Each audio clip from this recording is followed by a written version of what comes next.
Welcome to Arvest Ballpark. We're on the hype train. We're on the hype train chatting with Clay Dungan. We're going to go around the concourse and get to know Clay and his baseball journey. So you grew up in Indiana. Who were the teams that you grew up rooting for? Who were you were following, whether it's baseball or other sports? I grew up a Reds fan. It was kind of closest professional team around besides the Colts and Pacers and everything. And usually me and my dad would go every year to at least one game, so that was always a good memory. Who were some of your favorite players growing up, baseball or other sports, that you enjoyed watching or maybe emulated your game after? My favorite player is Brandon Phillips growing up. He was kind of the age I really got into baseball, like 12, 13, 14, and watching him play infield was always cool. What are your first baseball memories? When did you start playing the sport? When did you maybe fall in love with it? I started playing when I was like 3 or 4, so I've been playing my whole life. But the biggest memory probably is when I was about 12 years old. We went to Cooperstown, and that was kind of the coolest tournament, like the first big tournament we went to when I was younger. When did you realize that you might be good enough to play professionally? Kind of my sophomore year of high school. I was always really small, and then I stopped playing football and just focused on baseball, and then that's when I started to get some like college looks and everything like that. So that's when I really started to key in on baseball. Football, baseball, any other sports you played growing up? I wrestled and I played basketball. What positions did you play in those sports? Wrestling, I was little. I was like 105 weight class in 8th grade, and then basketball as a point guard. Now, your journey from playing high school baseball to college to the professional levels, how did you get from high school ball to college ball? You went to Indiana State. How'd you make that decision? I made that decision based on the coaching staff. I really liked them, and they were very honest. Like, they said they didn't have a scholarship for me my first couple years, but they really wanted me, and then they gave me a scholarship on the back end, so I thought that was cool. They lived up to that and kind of kept their word. When did you find out that you were drafted? Where were you? Who were you with, and what was your reaction? I was at my college house. I was packing up. Didn't know if I was packing up to go home or packing up to go play somewhere, so it was just kind of weird. You knew you were packing up, but didn't know you were going, so that was definitely cool. What was the experience like getting the invite to big league spring training this year, being in big league camp around those guys? It was a very cool experience. I mean, not many guys get drafted, and then a couple years later in big league camp unless you're really high draft pick. So that was really cool to be around those guys and just see how they work day in and day out. You had a really successful 2019. What was the key to your success with the Idaho Falls Chuggers? We had just come off in college of winning conference tournament, and then we had a lot of college guys on that team too. So it's kind of that same mentality of college guys, like just getting together and wanting to win a championship. And what did you do to stay in shape during 2020 without a season? Obviously, that's super tough. What did you do to keep on top of your game? I just worked out and did what I could. I mean, there's a lot of pro guys around Indianapolis area and Indiana, so we would go to this one place and do live at bats and do what we could to get kind of game like reps. You've been the Naturals leadoff hitter for a majority of the season. What do you like about hitting leadoff, and what's been the key to your success hitting at the top of the order?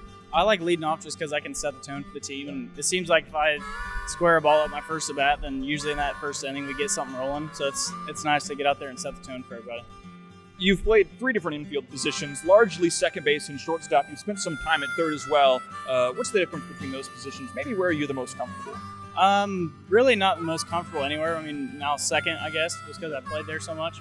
But in college, our coach did a good job of moving us around, and we were all comfortable playing everywhere. So it was nice getting the pro ball and being versatile. What's been your favorite part of this year's Naturals team? Obviously, a lot of talented players. There's been a lot of good success, but what's been your favorite part of this team in this season?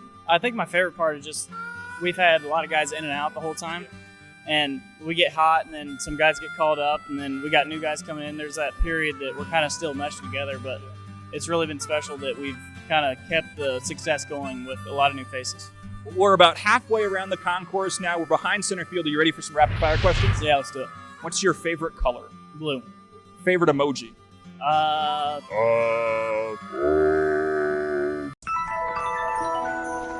You have a favorite emoji to use in texting? It's the laughing face. It's the only one that's on the top left of my messaging screen. The laughing face, I guess. If you're watching something on Netflix, what is your go-to show to binge? I don't know. That's a tough one. I don't have one right now. What's your favorite food to eat? Food, probably steak. Steak? You have a favorite dessert? I like strawberry cheesecake. After a game, late at night, where's your go-to fast food spot? Freddy's is right by our apartment. We don't have that back home, so that's one of my favorites here. Your favorite movie to watch? Favorite movie? My favorite all-time movie is Ceylon. Do you have a spirit animal? No, I do not. What's your favorite sport to watch right now outside of perhaps baseball? Probably football. What is one thing on your bucket list that you haven't yet gotten a chance to accomplish? I'd like to go on a fishing trip somewhere like in Alaska or something where they kind of drop you off. I think that'd be cool. Your dream vacation destination? That'd be kind of the same thing, I guess. Yeah. Do you have any hidden talents? Something we picked up this year was hacky sack, and I played when I was younger, and I was one of the better ones, so I guess that's a hidden talent. What do you like to do in your free time outside of the field? I usually play a lot of golf. Do you have a go-to dance move? I do not. Who is the best dancer in the Clubhouse? Probably Delro. Yeah. Any good singers in the Clubhouse? We'll have to think they are, but no good ones. Okay, that's fair. If you could have dinner, sit down with one person, dead or alive, who would you want to have dinner with and why? King Griffey Jr., just because, like I said, I was a Reds fan, and he was one of the players that I liked watching when I was younger, so that'd be a cool one. What is your favorite part above everything else, your favorite thing about playing baseball? My favorite thing is not one player can win the game, and unlike basketball or something, a player can take over. In baseball, it's a big team sport, and maybe you go 0 for 4, but someone else that went 0 for 4 last night does the job just nice, so that's my favorite part. What is one word that describes you as a baseball player? I'd like to think consistency. Consistency? What about as a person? What would be a word that someone may use to describe you? Kind of carefree. Okay, now the last thing is we're nearing the end of our train ride. Thanks for joining me on the hype train. I have to ask, is a hot dog a sandwich? No. No, a hot dog is not a sandwich. You heard it here from Clay Dungan. We're on the hype train at Arvest Ballpark with Clay Dungan. Clay, thanks for taking a ride on the hype train with me. Thank you. Head to nwanaturals.com for all the latest naturals news